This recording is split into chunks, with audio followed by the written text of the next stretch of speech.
We are very pleased to have Tena Sloan joining us today. Tena is a licensed marriage and family therapist who serves as Vice President of Early Childhood Mental Health Consultation and Training at Kidango. Tena is also a fellow of the University of Massachusetts Infant Parent Mental Health Postgraduate Program. And she's also endorsed in California as an infant, family, early childhood specialist and reflective practice facilitator. So with Kidango, Tena and her team provide consultation and training to early educators and to families that really aim to cultivate positive and inclusive environments that support the social emotional health of all children in classroom and home settings. This is highly collaborative work as service providers, early educators, and families need to work hand in hand to address children's emerging mental health concerns, challenging behaviors, and individual developmental differences. So thank you, Tena, very much for being here. I also want to introduce our moderator today, Dr. Heidi Emberling.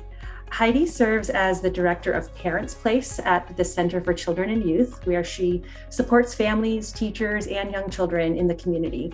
She earned her doctorate in educational leadership right here at San Jose State's College of Education, and her research focuses on California's movement towards universal access to quality early care and education for all children. So we're very fortunate to have Heidi supporting ECI and our communication and outreach efforts as well. So with that, I'll hand it back over to Heidi and Tena.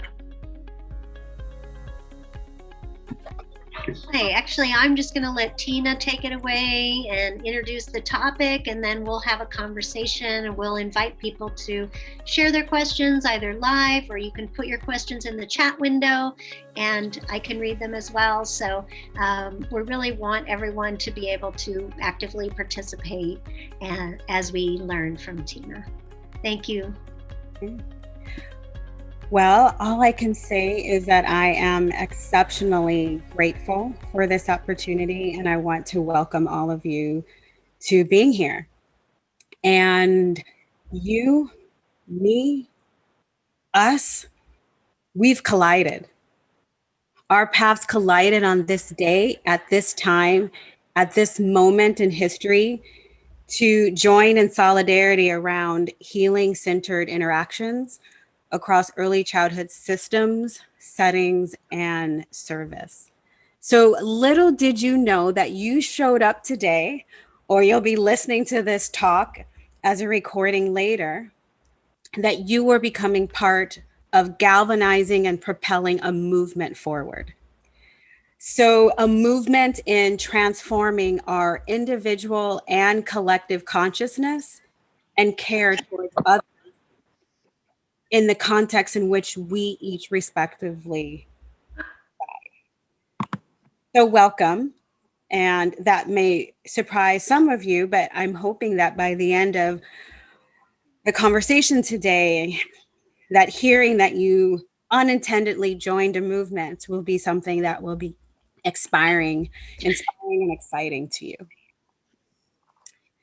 The bio, psycho, social, political, economic location of this day and time, with the global coronavirus pandemic and the racial and social injustice pandemic, really shows us indisputably that our physical health, our emotional well-being, our sense of societal belonging or inclusion is intricately and inherently linked to all human beings around us.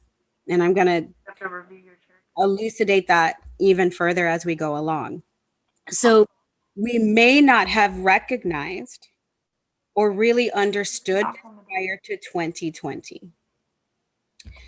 So my wearing or not wearing of a mask can have a profound effect on the health, life, and potentially death of a perfect stranger that I momentarily crossed a path within the line, for example, at a grocery store. And the consequence of what I brought to that encounter certainly could go unknown to me. I could have the coronavirus and not know it. That stranger could become affected, go home, and their sickly parent or child could die of coronavirus. So that may sound like an exceptionally extreme example, But my hope as part of our conversation today, and as we're talking about what it means to have healing-centered interactions, that what I'm punctuating in that example is that in every interaction that we have with another, whether it's a stranger or it's someone that we encounter every day in our life, at work or at home, that what we bring and how we bring it can have a profound impact on their well-being, for positive or for worse. And so I do have a very specific agenda to which I would like to accomplish today in this talk. And my hope is that you'll hear this agenda and will see that you find something in it that you will find is relevant to you and the work that you find yourself in. So my first goal or agenda for today is to actually assert very strongly that there is a movement needed. I'm going to tell you what it is, why it's needed, and hopefully invoke inside of you that you're going to say, yes, I'm all in to this movement. My other goal is to begin here in igniting a conversation that could go beyond where we are today about a healing-centered perspective and the mindset that this perspective would require, and in how it would then influence the work that each of us does in our daily life. And I will specifically be focusing on early learning settings as examples. And yet this healing-centered perspective is something that can be adopted and integrated and embodied in whatever setting you're in. And if you're in a setting that means that you have to actually talk and interact and be with other people, that you will find that the setting itself is not what determines the effectiveness or the influence of this perspective, that you will find that it is the fact that you are engaged relationally with other people, and that this healing-centered perspective will be something relevant and important and beneficial, regardless of what you do and where you do it. The other goal that I have for our time together is then a call to action. And it's a call to action to dismantling individually and systemically the challenges that and the obstacles to having healing-centered interactions, to be thinking about what are the workforce capacity gaps that would need to be attended to, that ultimately lead to non-healing interactions and potentially ineffective practices in our service to others. So that is the goal, and that is my agenda. So we will check in at the end, and I will check in, and hopefully you will check in and see how did we do, how did I do when it comes to this agenda. My hope is that, and my belief is that you heard the title, you read the description, and that you saw the putting together of this concept of healing centered, and that you connected with that in some way, that you felt like, I want to know more, and that you want to figure out, though, what does that mean and what does that mean for me? So what I'd like to first do is enter into this conversation through a very particular port of entry that's likely familiar to all of us, and then really kind of generalize this to, then what does that mean? What does it mean to have healing-centered interactions? What does that look like? What will that feel like? And ultimately, what will be the impact of engaging in this way with our colleagues and as well as our clients and customers and others that we engage in daily. Okay, so there is an astonishing outcome that's achieved in phenomenal numbers in California and across our great United States. And that astonishing outcome is that we expel babies up to preschoolers at 3 times the rate of K through 12 combined. So we expel children, mostly Black and brown children, as well as the poorest children of all races that are most wounded by societal ills. What I would like to offer is that the suspension itself is not the problem, and simply prohibiting expulsion is not the solution. And I am going to tie this to what does this mean in terms of being healing centered, but we're just going to enter it into this conversation that I think most of us can relate to.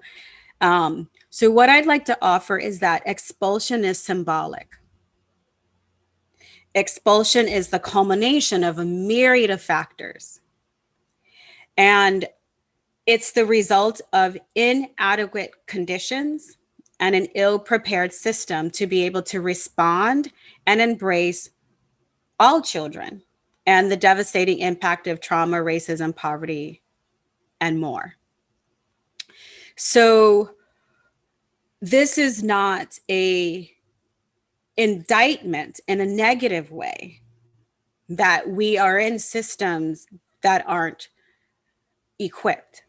It is an acknowledgement that the challenges that we are presented with are beyond what perhaps we've understood and what we've been able to put in place to equip us as practitioners, as teachers, as therapists, as policymakers, whatever it is, to really think about what's needed in order to encounter other human beings that come into our settings that have been devastated by trauma, by racism, by poverty, and a whole other range of adverse experiences. So a healing-centered perspective is really acknowledging that we all, even us as practitioners, come into the work and encountering others who are wounded. And a lack of having a healing-centered mindset and lens in which we think about what we do and how we do it inhibits our ability to truly create healing that can be sustained and carried forward in ourselves and as well as those that we work with. So we definitely have an opportunity before us to really restore and embody the social justice roots in which early learning, early education, and the work of targeting this developmental period in which it actually was birthed. And so the opportunity really is to build a healing-centered people that are engaged in healing-centered interactions. Why? And again, I'm going to be using the early learning setting as our example, but my hope is that you'll also be able to see how it's relevant if that's not the setting in which you find yourself in. So infant, toddler, and preschool programs, they're a community hub that draws in millions of children and family. The workforce is huge. So these programs can be more than about employment or learning institutions and function. They can also be healing communities that contribute to well-being. So the way in which the collectiveness of the human beings that come together can be harnessed in a way that can heal trauma, build resilience, and even facilitate post-traumatic growth. What we're going to talk about as we move forward is it's going to be in the way those who serve and are served are understood, treated, and supported. And I really do believe that ECE can be transformed, and just any of us that are working in early childhood settings can really be transformed by adopting this healing-centered perspective. A healing-centered perspective is trauma-informed, it's ACE-aware, and it also offers a deep recognition of the racial and social justice wounding that occurs in and outside our respective system. A healing-centered perspective includes seeing strengths, not just victimization, brokenness, and pain. A healing-centered perspective is resilience-oriented, plus asset building and opportunity focused. So it really goes beyond what's wrong to see what's possible. A healing-centered perspective views trauma and well-being as functions of the environments in which people live, work, and play. And it addresses the conditions and the root causes that create trauma in neighborhoods, families, and schools. And it involves taking loving action to transform the roots of and the cause of harm within institutions, and focuses on how to foster and sustain the possibility of well-being. Okay, so what does that mean exactly? To be healing-centered means that we can acknowledge and see that wounding has happened and has had consequences on people. But if we just stay there, then it's a deficit lens. We're just looking at the brokenness. We're only looking at the wounding, which is essential for healing, is that there is an acknowledgement of that.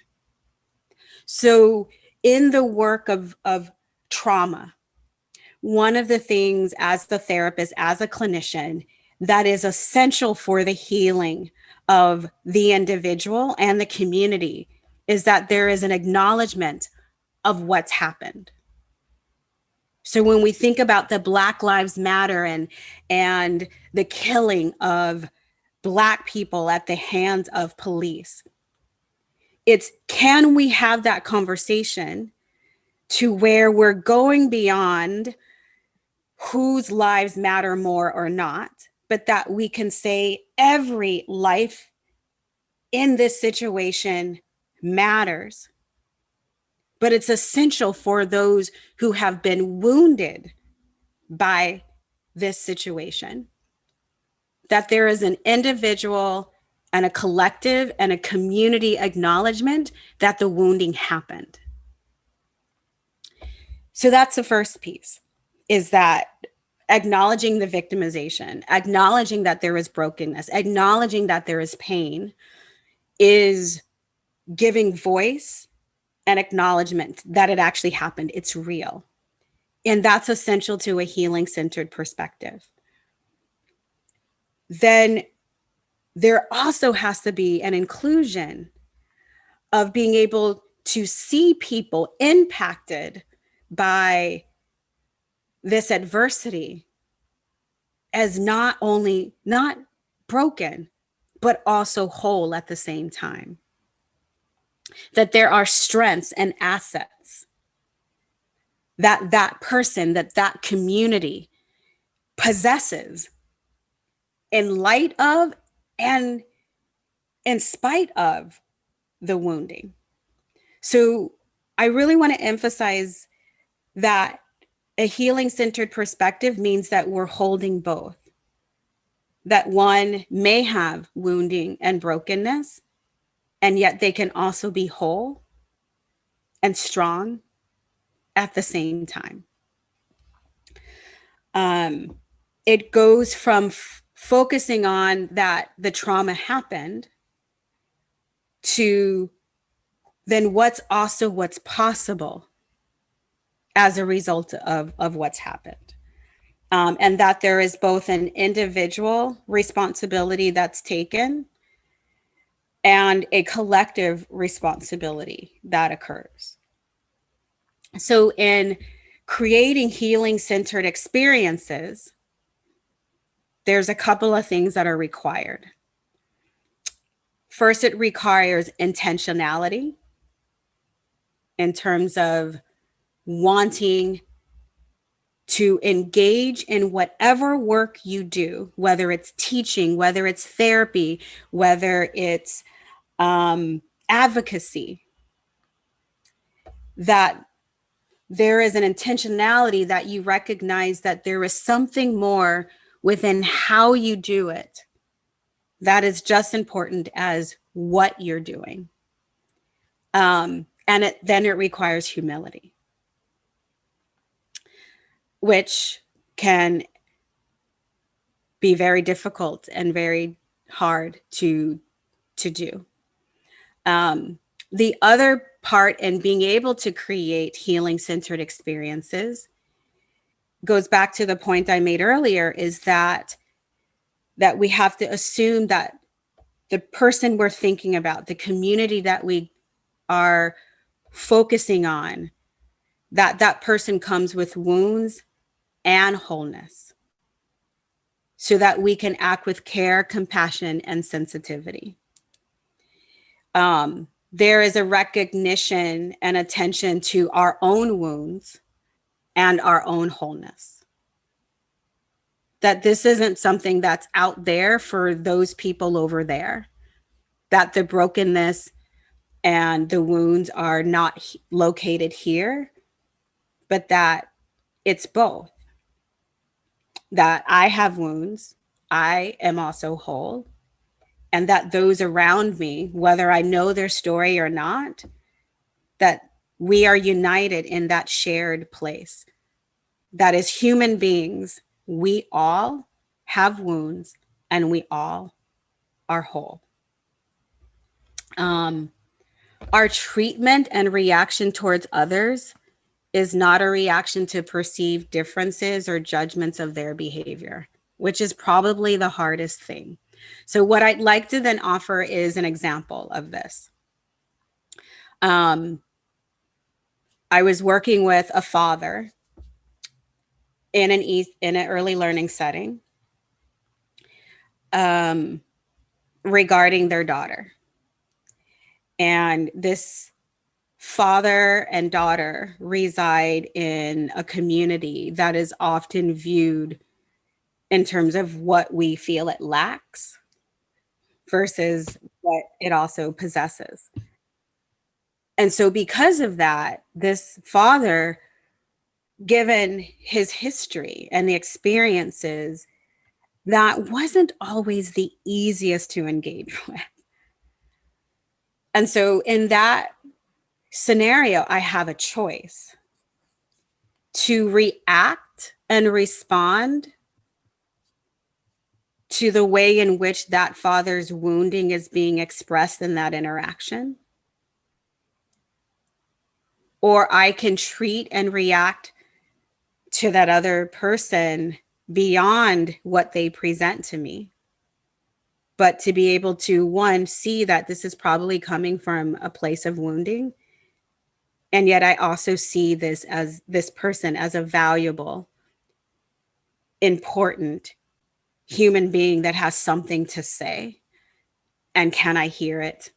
And can I find a way to come alongside this father in service of him wanting to care for his child? So that requires humility on my part or anyone's part that finds themselves in this scenario, to look beyond what's coming at from that human being and still being able to respond with care, compassion, and sensitivity. It has required in myself a recognition of the wounds that perhaps the way in which that father was talking to me, that got triggered. And also a recognition that there is this other super whole part of myself that then allows me to offer compassion, to offer care, to offer curiosity in the face of perhaps anger that's being directed towards me. And that the next point is, in order to create healing-centered interactions, that they occur in the how of what we do and what we say. So I could, in that scenario, have this father that's expressing anger and it feels like it's directly being targeted at me. And I could respond to the anger, or I could respond to what I might understand is the wounding in which is being expressed. That this is a father who perhaps have not been seen or heard in the past. This is a father whose maybe role as a father has been diminished. And this is this father's way of saying, hear me. And that I can take every interaction one moment at a time to show this father that I see his value, that I'm hearing what's significant about what he's saying, and that I'm with them in whatever pursuit they have for their child. So that's the substance of, and the challenge of what would be required of us, what would be the knowledge we would need to have to be able to bring ourselves into that interaction with another person that could be healing and not rewounding. And that the ultimate takeaway from every interaction that we have, whether it's with our boss, whether it's with someone that we supervise, whether it's with a parent, a coworker, or a colleague, is how might I engage with them so that when they leave my presence, that each and every time that I have been intentional in trying to create a felt sense from their perspective of being seen, heard, understood, respected, and valued as a human being. And that we have offered that other individual an unquestioned sense of having worth and value, no matter their situation and no matter their behavior. So with that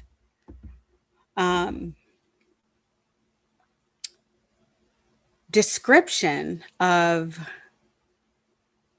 what it, coming as close as possible to describing what it would mean to offer healing-centered interactions, it does demand upon us to look at our own wounds and to look at our own wholeness in which we enter into every encounter that we have. So how does this correlate to what I was talking about before in terms of the pandemic? That I have the coronavirus and I'm interacting with other people and I'm bringing something. And what I bring can either have the intention of healing and leaving that other individual with that felt sense that I described, or we could unintentionally, without having an acknowledgement of our wounds or an embracing of our wholeness, can have unintended consequences. And so we do not often know what the other person in which we're encountering is experiencing. We won't know if they just learned that their child has leukemia. We may not know that it's a single mom who has dedicated their life to their child, and the father decides to come in and now she has to share 50-50, and that's tearing her apart, right? So there are these life experiences that another person is having that's they're bringing into an interaction with you, and yet you're also bringing it into those interactions. And so we are never going to be perfectly healing in our interactions with others because we're human beings. So I'm not suggesting that. But what I'm suggesting is that we have opportunities more than we realize to have an impact on people that we encounter every day. And that we may not know that we have that coworker that woke up and was thinking, I might not wake up for another morning because I'm going to choose not to. But there could be something about how you were present with them in that day that they felt that maybe living another day might be within their grasp, right? That you have that parent that's a parent of a child in your classroom that has had so many experiences within their life that they expect to be mistreated. They expect to be devalued. They expect that the teacher is going to see them as broken, but not able to see them as a parent that may have had obstacles, but they're doing the best that they can for their child, right? And so because they have those experiences, they may come in defensive. They may come in anxious. They may come in already anticipating mistreatment, even if that's not what you're doing. But from a healing-centered perspective, if we can take the knowledge of being trauma-informed, if we can take the knowledge of understanding what it might mean for a mother of color to be engaging with you as a non-person of color in a position of power, whether it's in their consciousness that that's what they're thinking and feeling, but that if we take on this healing-centered perspective, that we then will say, what do I need to know for myself? What do I need to cultivate in the staff that I lead about racial and social injustice? What do I need to do to think about what are the ways in which the system that I'm embedded in is perpetuating systemic racism? Like, we like to think that that's not happening, and yet it's impossible if there has not been intentionality around dismantling it in ourselves and in our systems. And so I want to sort of set us up with that context, and then begin to ask some I want to prompt you with some questions, and I'd like you to ask me questions. But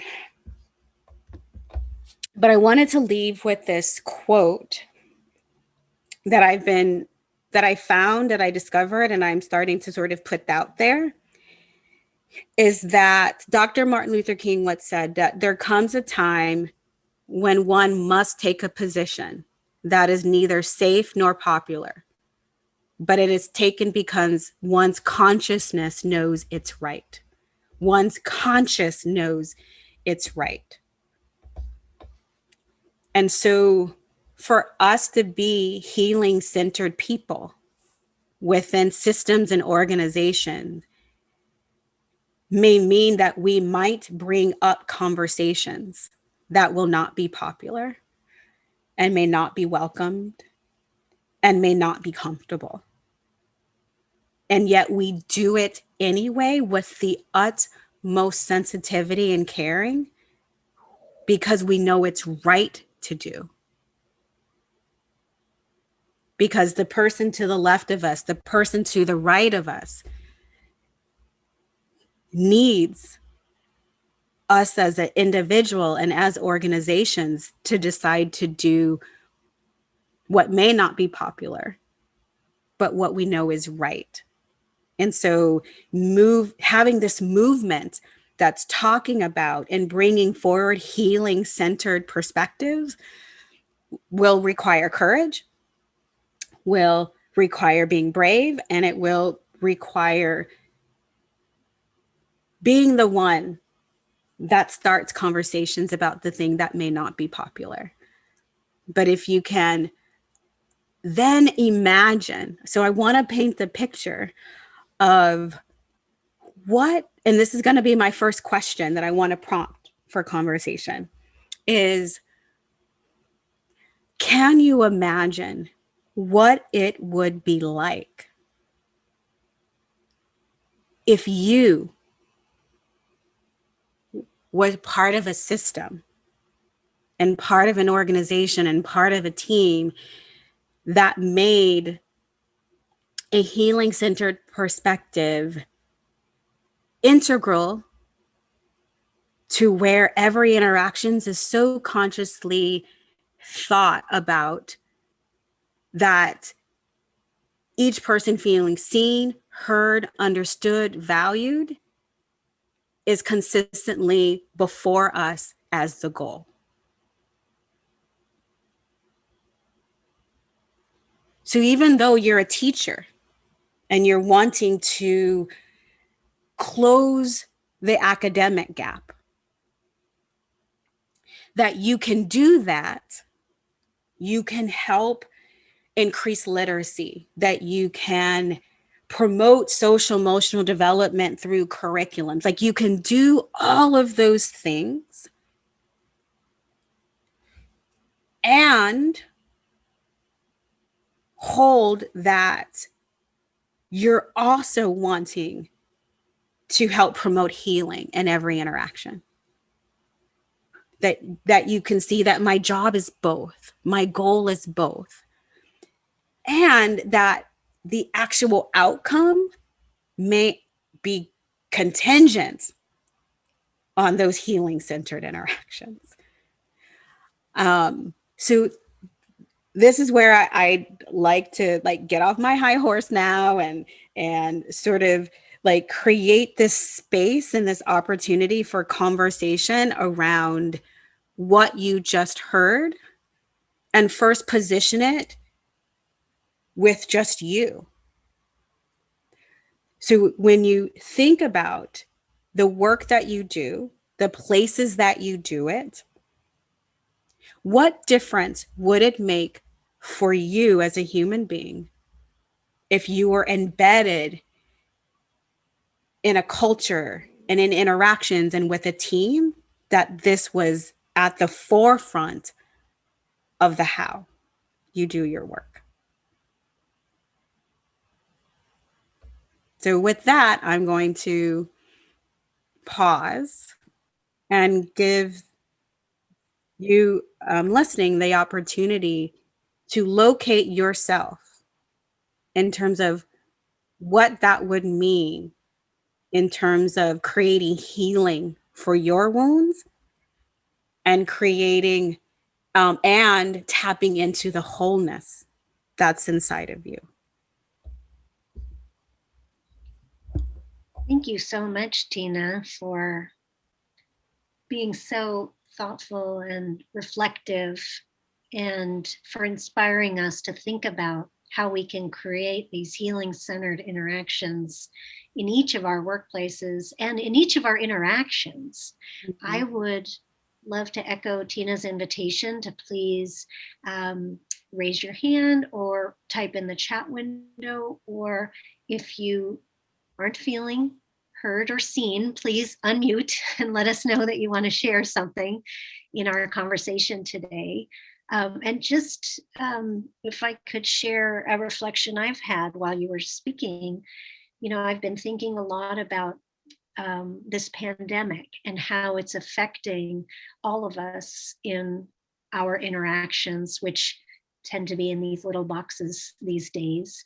And I'm sure you've thought about it as well. How do we create spaces for these healing-centered interactions in our current sort of COVID world? And what do you think the long-lasting effects of this are? Because we're all looking into our crystal balls for that.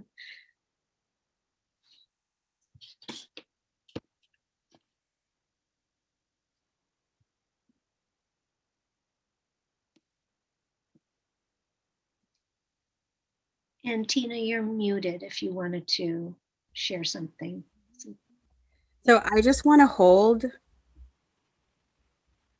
a healing, safe space now for the reflection for all of us here, in terms of, because it's going to be us here today that's going to go out and create that in other places.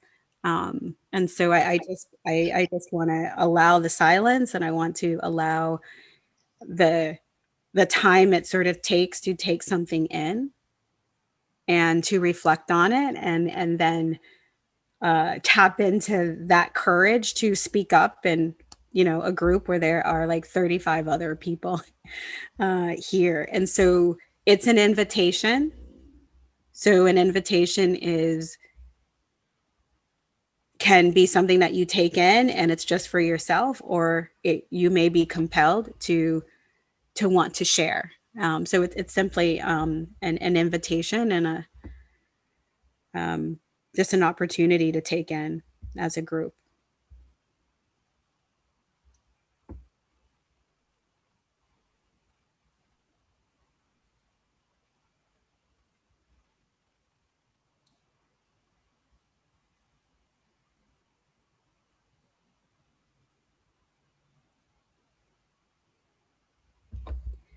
So what I'm reading in the chat, really appreciate how this is being framed, and to think about that we can create spaces in which everyone is committed to collective healing and nurturing our wholeness.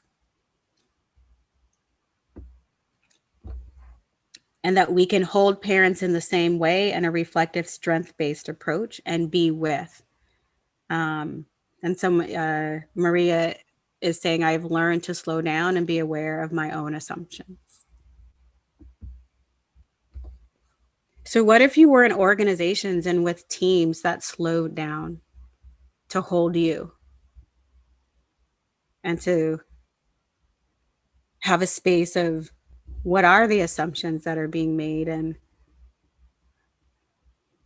may I try to truly see, for you to truly have others see you and not be treated based off of those assumptions, those conclusions. To maybe see your imperfections and still be like, that's a darn incredible human being.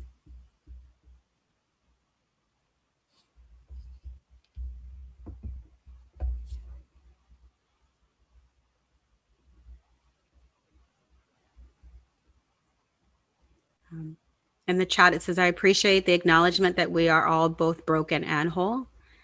It highlights the importance of creating a healing-centered workspace, valuing and recognizing teachers as part of motivating healing-centered practice in schools. And what I would like to add is, so part of my, what my work and our program in terms of doing early childhood mental health consultation is about creating spaces for teachers to bring themselves forward and to have both their wounds and their wholeness acknowledged. So this is part of where redefining the problem and redefining the solution.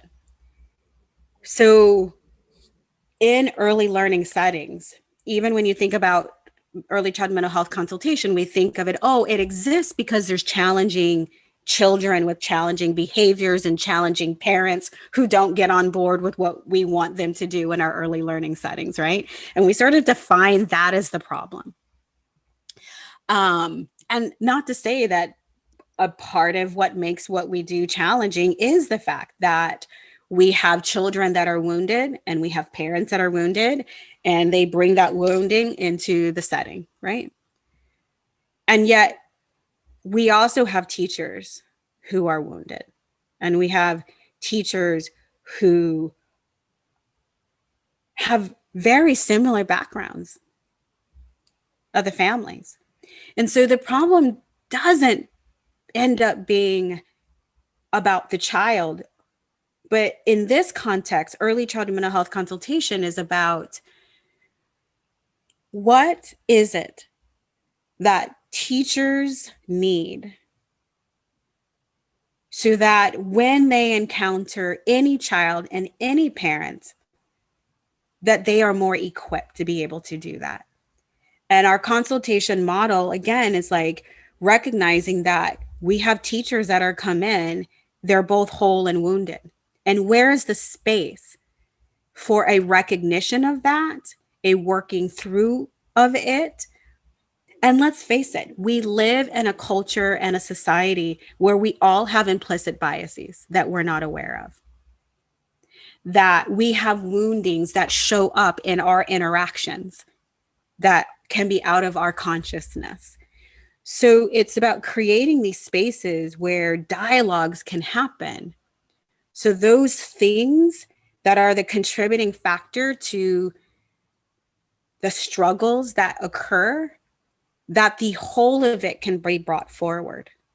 That there's going to be something that the teacher brings, there's going to be something that the child brings, and there's going to be something that the parent brings.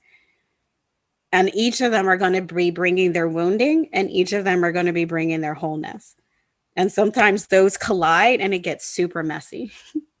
So when we focus on the problem is the challenging child, we have missed a whole opportunity to think about the problem is actually more complex than that. That there's myriad of factors that contribute to why any given situation is a struggle. So we want to create spaces that are now embedded in early learning settings to where there is a cultivation of the human beings that are doing this work so that they can feel and be more whole, and they can feel more empowered, and they can be more equipped with knowledge and skills. And yet there's also these inner resources that are essential to creating healing-centered interactions. So for me to be able to create healing-centered interactions, that means I have to have more wholeness inside of me and a more awareness of the ways that my wounding shows up in my interactions, and making a choice to figure out how I can bring the most of my wholeness to interactions. And when I don't, repair. Tina, we have a question from Peggy Pizzo in the audience. Peggy, did you want to unmute and ask your question?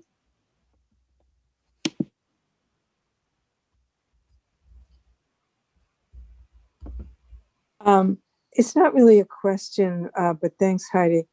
It's really more an encouragement to the students among us, especially today, to ask questions by giving voice to them orally as well as through the chat.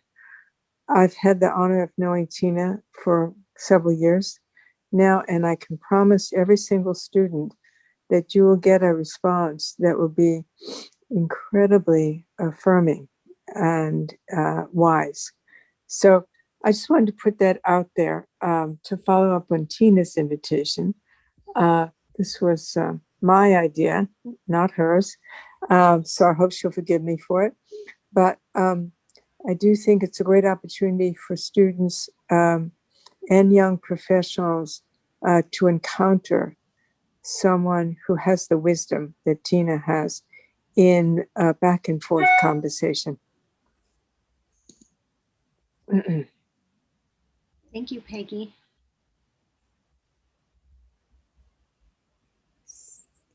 So is there anyone that feels comfortable enough to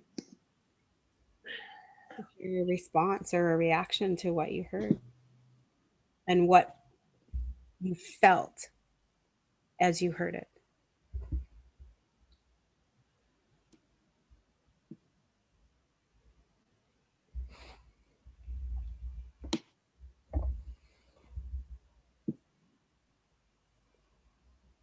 So Patty in the chat says, I feel one must overcome their own wounds in order to heal others, like the saying, we must love ourselves before we can love others.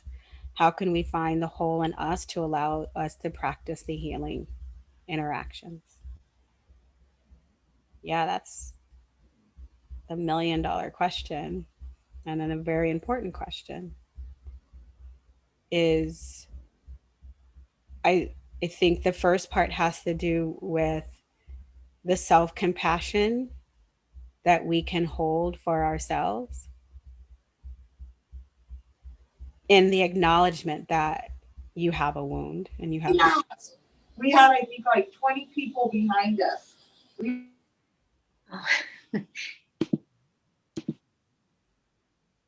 I think someone unmuted accidentally. Hi. Hi. Oh, hi. This is Guadalupe Moctezuma. Hi, Lupe. Hi, Tina. It's so long since I've seen you. How are you? I know, a long time, huh? I recognize you in the name. It's so wonderful that you're here. Thank you. Yeah. Is there something that you wanted to share? Well, I'm supposed to be in another meeting too, but it's not coming out. It's about, children's with the IEPs and behavior. Mm-hmm. So pretty soon I'm going to be in 2 meetings, okay? Just hang on me. Yeah, no problem. I'm just happy that you're here with us right now. Thank you. I really appreciate that. So how you doing? I'm great. Was there anything in terms of what you heard today, in terms of perhaps the invitation for us to acknowledge and have self-compassion of our own wounds? That I would say that's the first piece is, one, can we acknowledge that and that it shows up and that we can acknowledge it first from a. Yeah, I think we have to be mindfulness of ourselves too, because sometimes we are. Oh, hold on, my internet is acting out. Mine's muted. But I think it's the voiceover.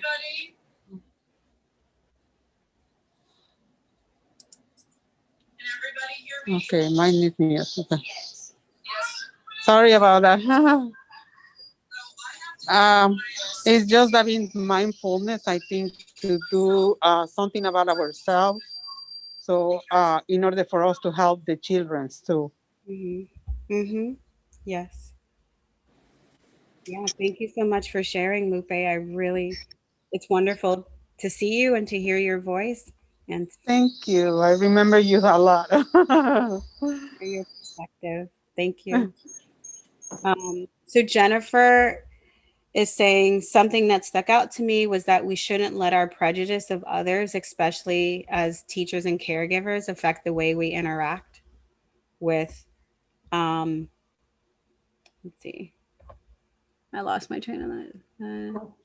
With different parents and families. Yeah. People So it is recognizing that we all are coming with biases and they shape the meaning that we make about what we see, what we expect, and ultimately the decisions that we make, especially when we're in a position of power, right? Like we in early education can say, yes, your child can stay, or no, your child can't, right? Or we are looked upon as the experts. And so the things that we say have an impact in terms of how a parent feels about themselves as a parent and as the parent of their child, right? Like, so there's a lot of, again, impact in what we say and how we say it and what we're conveying that can have a significant impact on a parent and their sense of their place in their child's life.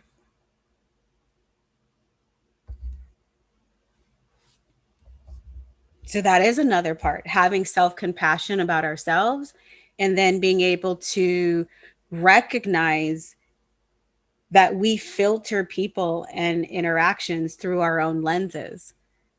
And we make assumptions and we draw conclusions that may or may not be correct or helpful in building up the other person that's in front of us. But it would also include our ability to do that is to recognize that whether you're a person of color or not, that we have had experiences and have been treated by others based off of assumptions and judgments.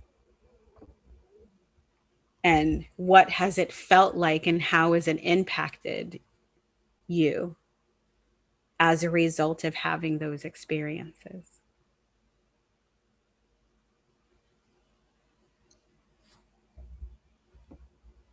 So hopefully you're seeing the theme here is that it is both going inward to acknowledging the ways in which you are wounded and have been wounded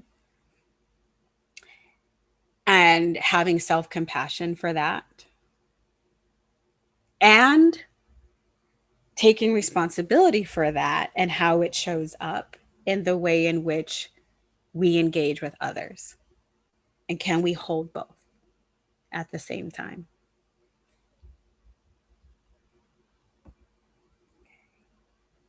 You've given us great food for thought today, too. I was thinking about what Guadalupe was saying, how she was going into an IEP meeting. And I'm thinking how that can be such a difficult experience for everyone involved. And to carry this healing-centered perspective and place where you're coming from as you contribute to that kind of conversation, I think could be very powerful approach.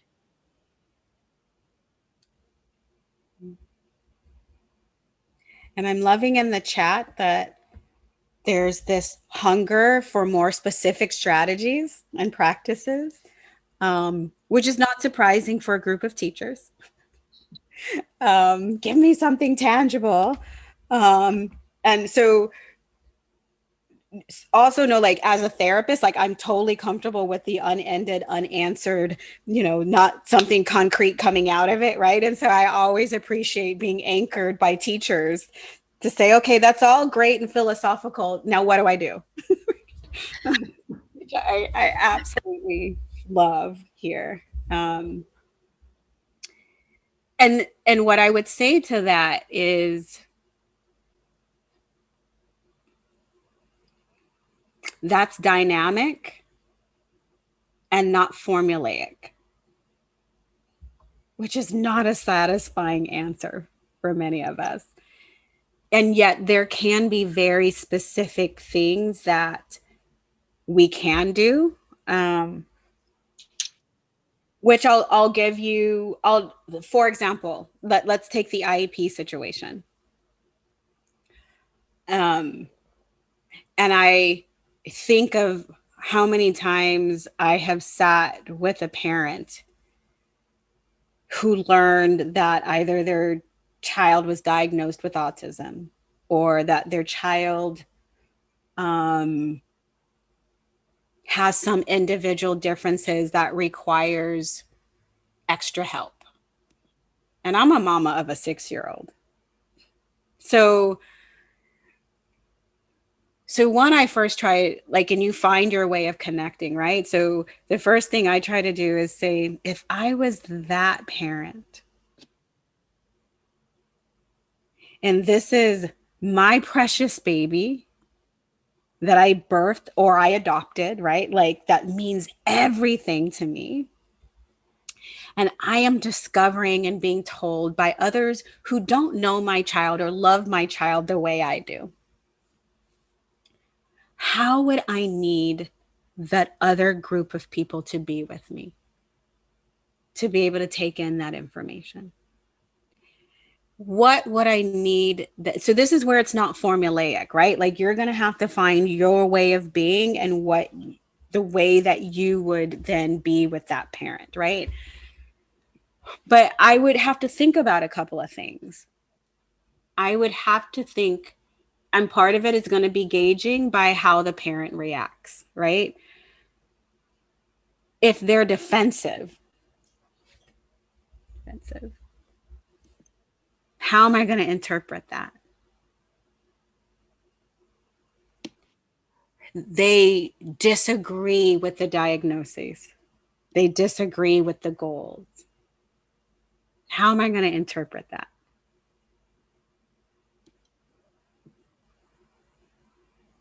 That I have in control of, right?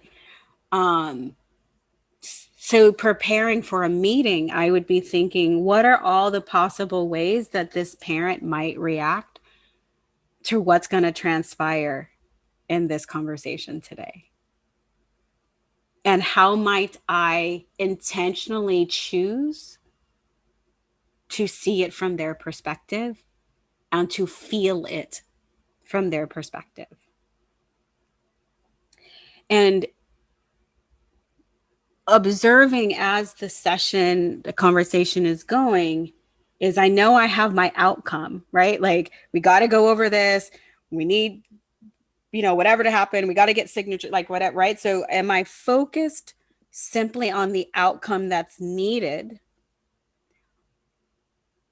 And am I also paying attention to what's the pace in which this parent might then need, which might be different than the goal of the meeting? And how do I navigate that? Which do I decide is more important? Is it getting through all of it and getting the signature? Or from a healing-centered perspective is, how do I be with this parent? Again, I'm consistently thinking of that parent that is told their child is impacted by autism. And they're just like, not my kid, right? That what is it that parent is going to need in order to embrace and be available to carrying out the things that their child would then need, right? So there's going to be some grieving that has to happen. There's going to be anger that needs to get expressed. There's going to be perhaps a receptivity to the denial versus, well, I need to get this parent to recognize that their child does have autism because they won't be able to take the actions the child needs so that they can have a better school experience, right? Like, and I'm not minimizing that. I'm not minimizing because that's essential. And yet a healing centered interaction for that mother may be pausing